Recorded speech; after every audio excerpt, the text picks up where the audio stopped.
السلام علیکم ورحمۃ اللہ وبرکاتہ۔ بسم اللہ الرحمن الرحیم۔ یہ صبح کا پیغام ہے اور میں سید سعدی قاسمی اس وقت آپ کے روبرو ہوں۔ امید کرتا ہوں آپ سبھی حضرات بخیر ہوں گے، جہاں بھی ہوں گے خوشیوں کے ساتھ ہوں گے۔ اس وقت سوشل میڈیا پر ایک صاحب کا تذکرہ اور چرچا بہت ہو رہا ہے۔ ان صاحب کا نام ہے شہاب۔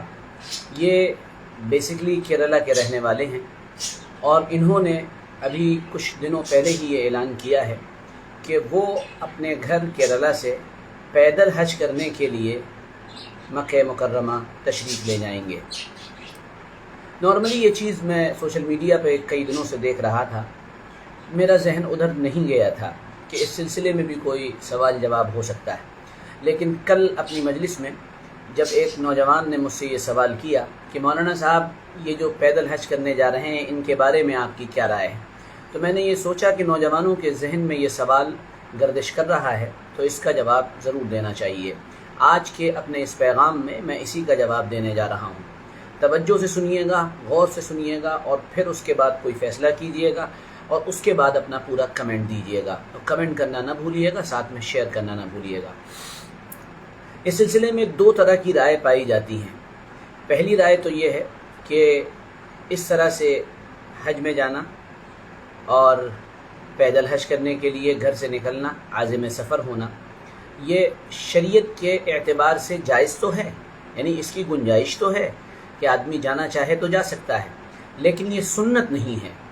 وجہ یہ ہے کہ جناب رسول اللہ صلی اللہ علیہ وسلم کے پاس ایک عورت آئی تھی اور انہوں نے پوچھا تھا، یا ان کا تذکرہ کر کے پوچھا گیا تھا کہ میں پیدل حج میں جانا چاہتی ہوں۔ آپ صلی اللہ علیہ وسلم نے ارشاد فرمایا تھا کہ اللہ تعالیٰ تمہارے پیدل چلنے سے بری ہے، یعنی اللہ تعالیٰ کو تمہارے پیدل چلنے کی اور پیدل چل کر جانے کی ضرورت نہیں ہے، سواری کا استعمال کرو اور سواری سے جاؤ۔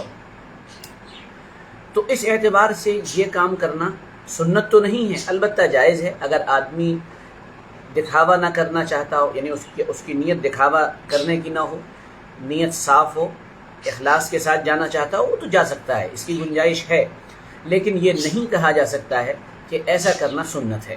ایک رائے تو یہ ہے، اور دوسری رائے یہ ہے کہ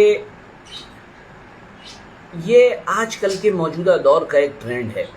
جو لوگ مضبوط دل والے ہوتے ہیں، طاقتور ہوتے ہیں، قوت والے ہوتے ہیں، ان کو اس طرح کے کام کرنے کا شوق ہوتا ہے، اور وہ ایڈونچرز اس کو نام دیتے ہیں کہ یہ ایک ایڈونچر ہے، اور ہم گویا کہ اللہ نے ہمیں موقع دیا ہے، وقت دیا ہے، صلاحیت ہے، پیسہ ہے، اسباب ہے، تو ہم گھومتے گھماتے ہوئے جائیں گے، اور حج کے سفر کو گویا کہ ہم ایک اس طرح کی عبادت بنانا چاہ رہے ہیں کہ یہ ایک عظیم الشان عبادت ہے، اور اس میں جانا کوئی ٹورزم کا پہلو نہیں ہے، بلکہ یہ ایک انتہائی عظیم الشان عبادت ہے۔ تو ہم پیدل چلتے ہوئے جائیں گے اور وہاں جا کر عبادت کریں گے۔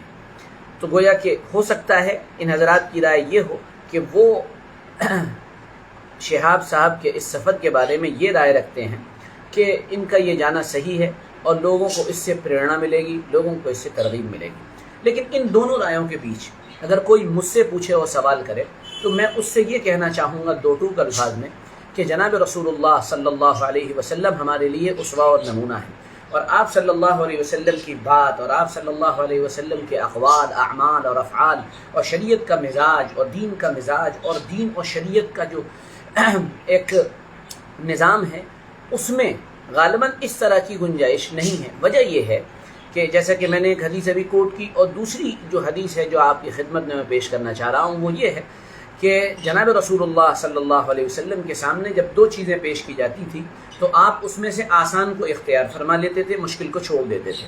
تو ظاہر سی بات ہے جہاز سے جانا، پانی کے جہاز سے جانا، ایروپلین سے جانا یا کسی اور سواری سے جانا یہ آسان ہے، اور اس کے مقابلے میں پیدل جانا یا اپنے گھر سے مکہ مکرمہ تک کا سفر کسی اور یعنی بائک سے وغیرہ سے یا سائیکل سے طے کرنا یہ ایک مشکل کام ہے۔ تو اب اگر یہ مشکل ہے تو اس میں آسان کو اختیار کرنا چاہیے۔ شریعت کا مزاج بھی یہی ہے، شریعت کا گویا کہ بنایا ہوا ذہن اسی طرف زیادہ جاتا ہے کہ اس طرح کے کام آدمی کو نہ کر کے اپنی انرجی کو کہیں اور لگانا چاہیے۔ دراصل شریعت، پھر میں کہہ دوں، بہت سے لوگ شاید اس پر یہ کمنٹ کریں کہ آپ اعتراض کر رہے ہیں، آپ انگلی اٹھا رہے ہیں۔ نہیں، میں انگلی نہیں اٹھا رہا ہوں، میں ایک بات کر رہا ہوں۔ شریعت جذبات پہ چلنے کا نام نہیں ہے، شریعت نام ہے اپنی مرضیات کو جناب رسول اللہ صلی اللہ علیہ وسلم کی مرضی کے اور شریعت کے تابع کر دینے کا، اسی کو شریعت کہا جاتا ہے۔ میں امید کرتا ہوں کہ میرا یہ پیغام آپ کو سمجھ میں آیا ہوگا۔ پورا پیغام سنیں تبھی کمنٹ کریں، اس سے پہلے کمنٹ نہ کریں۔ اللہ ہم سب کو اپنے مرضیات پر چلنے کی توفیق عطا فرمائے۔ بہت بہت شکریہ، کل پھر ملیں گے۔ پیغام کو شیئر کرنا، میرے پیج کو لائک کرنا اور مجھے فالو کرنا نہ بھولیں۔ ٹویٹر پر اگر آپ ہیں تو سید صادق قاسمی کے نام سے وہاں بھی موجود ہوں، وہاں بھی فالو کریں۔ بہت بہت شکریہ۔ السلام علیکم ورحمۃ اللہ وبرکاتہ۔